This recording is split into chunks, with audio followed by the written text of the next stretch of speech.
신뷰의 맛집 시로이 스시.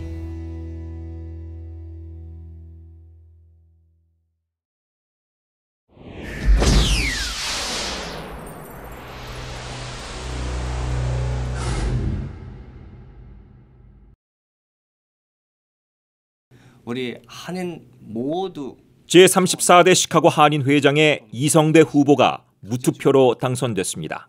오늘 선관위로부터 당선증을 수령했습니다.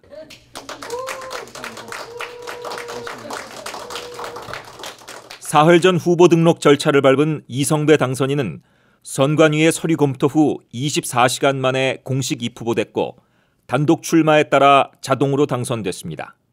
이 한인 사회의 여러 문제들을 좀 듣고 숙고하고 또 의견을 존중하고 이래가면서 활기를 찾아가는 시카고가 될 수 있도록 저는 노력할 것입니다.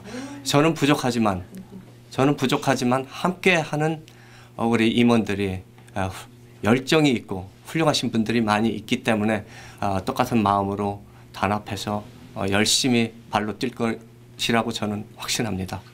또 이 당선인은 한인 회비 납부 캠페인을 벌여 참여를 도모해 한인 사회에 활력을 불어넣을 것이라고 계획을 밝혔습니다. 제34대 시카고 한인회 부회장 당선인은 이동열 이정혜 씨입니다.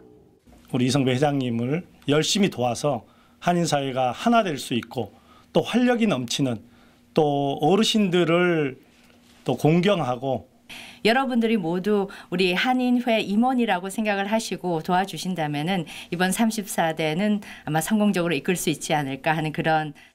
이성배 당선인 측은 곧 인수위원회를 꾸리고 임원 및 이사 영입을 확대할 계획입니다. 제34대 시카고 한인회의 임기는 다음 달 1일부터 시작됩니다. 취임식은 7월 말에 열릴 전망입니다. 시카고에서 뉴스 매거진 박원정입니다.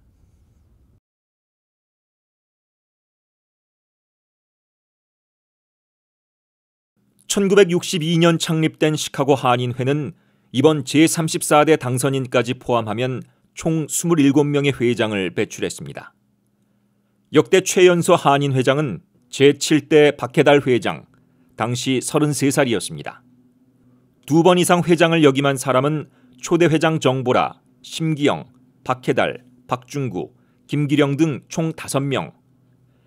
1대부터 10대까지의 회장 임기는 1년, 현행 2년 임기는 제11대부터 시작됐습니다. 선거에서 제1차 공고 후 후보 무등록 사태는 2003년 제26대와 이번 34대 선거 2차례, 법정 사태로 번진 선거도 2차례, 1991년 제20대와 2005년 27대입니다. 무투표 당선은 21번, 경선은 13차례 열렸습니다. 첫 경선은 1972년 제10대 회장 선거로 10,000명 한인 가운데 350여 명이 투표에 참여했습니다. 1976년 제13대 선거부터 한인 2,000명 이상이 투표에 나섰습니다. 한인의 역사상 최다 선거 참여는 1982년 제16대 선거로 6,600여 명 규모입니다.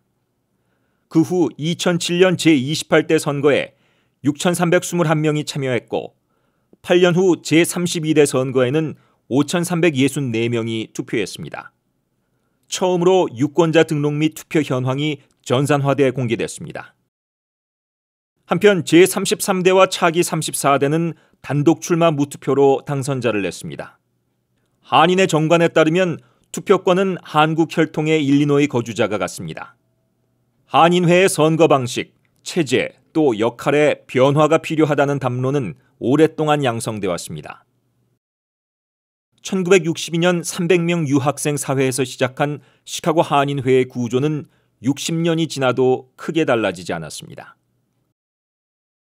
끝으로 뉴스 매거진의 2011년 기획 3부작 다큐멘터리 한인회장 가운데 고 이윤모 박사 인터뷰의 일부를 전하면서 본방송을 마무리합니다. 시카고에서 뉴스 매거진 박원정입니다. 어떤 해는 1971년 한인회장 선거 때는 한 1,000명이 모였었어요. 그 다음 해에는 한인회장 선거를 한다는 100명이 안팎에 모였어요. 그 다음에 어떤 때는 전혀 후보도 안 모였고 사람도 없고 오지도 않고 그러니까 그냥 누구를 지명을 해서 회장을 아마 했어요. 그런 때도 있었을 거예요.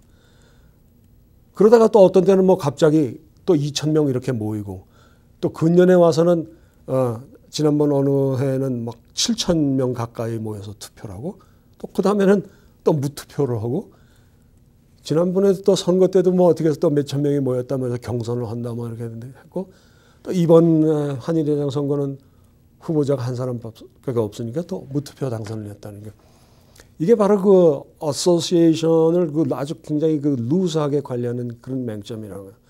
그러니까 누가 회원인지 그게 분명히 정해지지가 않았어요. 물론 회비를 10불씩 내는 사람이다 그러지만 그게 아니고 어떤 때는 사람들이 모여서 그 굉장히 대단한 뭐 조직처럼 막 그냥 그 노스이스턴 대학을 빌려서 이렇게 굉장한 선거를 하니까 시카고에 뭐 센서스 인구의 한 10분의 1 정도 사람이 나와서 투표를 했다. 그럼 또 대단한 거거든요.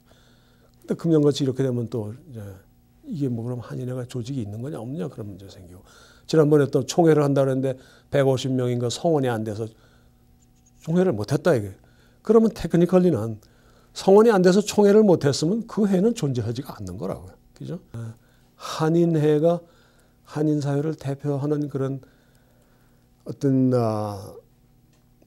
기능적인 거거나 어떤 실제 그 코디네이션이나 컨트롤할 수 있는 그런 기구로는 행사를 할 수가 없어요. 단지 상징적으로 대외적으로 뭐 시카고 시청을 상대로 한다든가 뭐 연방 하원의원 상원의원을 상대한다. 그때는 우리가 한인사회 10만을 대변한다. 그런 상징적인 얘기를 할 수 있다고. 그다음에 본국하고 관계에서 또 본국은 어차피 여기를 교민들을 상대로 할 때 대표기구가 한인회다 이렇게 얘기하겠죠. 이윤모 한인사회연구원 대표는 이어 한인회가 대표성을 띠고 집약적인 단체가 되기 위해 현재의 어소시에이션 형태보다는 페더레이션, 즉 연맹의 모습으로 발전할 필요가 있다고 강조합니다. 한인회가 갈 길은 가장 이상적인 건 페더레이션이다. 왜냐하면 지금 보면 이미 한인사회 안에 교회 협의회, 교회 연합회 뭐 이런 게 있지 않습니까? 또 상공인회, 여기도 상인들의 연합기구, 뭐 세탁인회 뭐 이런 것도 있고, 그 다음에 이런 그 복지 사업을 하는 기구들도 벌써 사회사업 뭐 무슨 기구 협의회인가 뭐 그런 게 있죠.